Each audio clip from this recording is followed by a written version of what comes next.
I wonder too. I mean, this game could have been different if Liverpool had buried some of those chances. Liverpool did create a lot of chances. Yeah. Firmino as well, and we know he's not an out-and-out goal scorer. That's kind of what makes him special, what makes the whole thing work. You know, people have used the term false nine. I don't think it really matters as long as a team scores, whether your center forward scores.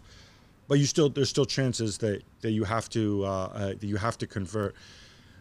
Mark, I'm thinking especially the weird one that he took with the outside of his foot. That was a crazy one. There was another one where he was through when he cut it back. The guy's a veteran, right? He's not going to change at this point.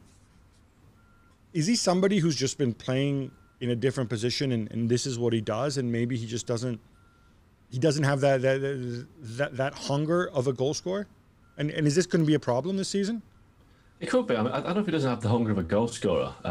If you play in that position, you must have some sort of hunger. I mean, over the years, there have been strikers who have kind of played that role where the unselfish striker creates space for other players around him. But, you know, I think the issue with Firmino is that he's been part of the Liverpool team that's grown together and become, that he's such a popular player on the pitch, off the pitch. It's almost like there's a sense of, you know, sentimentality there, whereby is Klopp the kind of coach that will look at a player and think, right, you've served your purpose now. You know, it's the thing that Mourinho would always do, that Pep would do, that Fergie would always do, that when a player's served his purpose, they get moved on. I don't see Klopp having that in him.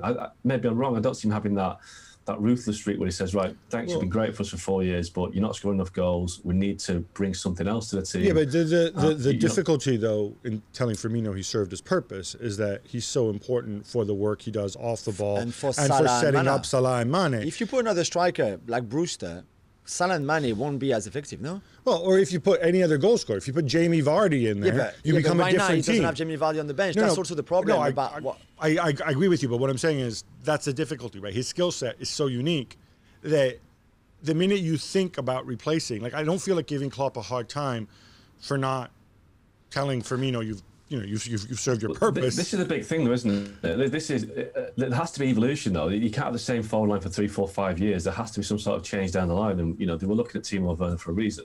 You know, obviously, Divock Origi is not good enough to fill the Firmino hole, but these guys can't stick around forever. Player of the season, as I recall. But anyway, well, you know, okay. he had a good year in 2019. Big goals, heavy goals, but more heavy goals than Firmino probably. But you know, on a long-term basis, Origi clears in the man. I just think that it's been 4 or 5 years now that he's been in that position, Firmino, and he doesn't score enough goals. He just doesn't score enough goals. Simple as that. And he can do all the work off the ball that he wants, but if you're playing the centre forward role, you need to do a bit more, score more goals. Jules, Ogden and I did our keep and dump for Liverpool, and one of the things that there were some things that we disagreed on, but one of the things that we agreed on is that you're in a situation right now where in your starting 11 you have Van Dijk, Henderson, Salah, Mane, Firmino, who are all 28 or older. Mm-hmm.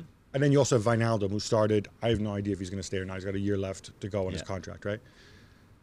That's not an encouraging situation because that sends a message that the manager wants to keep this team together short term and then overhaul it later. But it's difficult to overhaul a team when you've got 5, 6 guys who are on big money.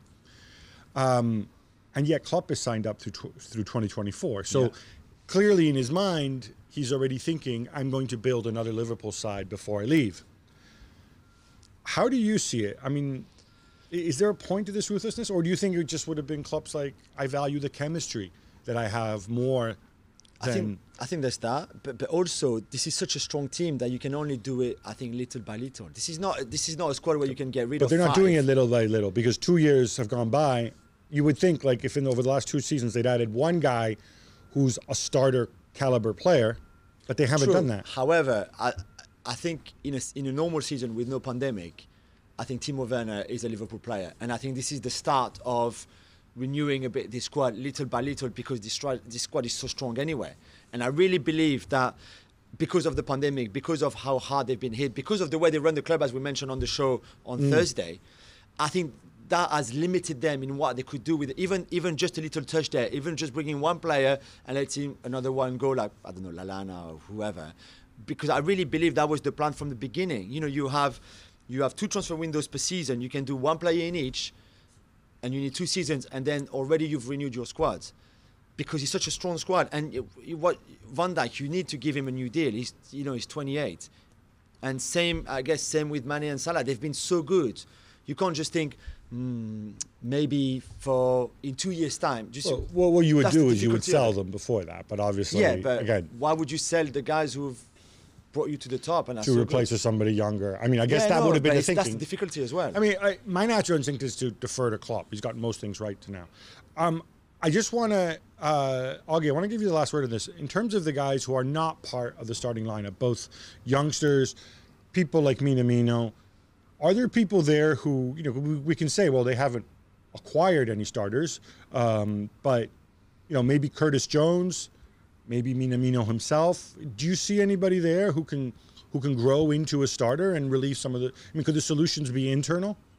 I could see Curtis Jones at some point becoming a starter, but I don't see anybody knocking the door down right now to say I need to start. I mean, Minamino for me is very much a squad player. Tsimikas, the left back that's down from Greece, another squad player. There's nobody you'd think this guy's going to push somebody out of the team right now. They're a very, very strong first 11. You can't argue that.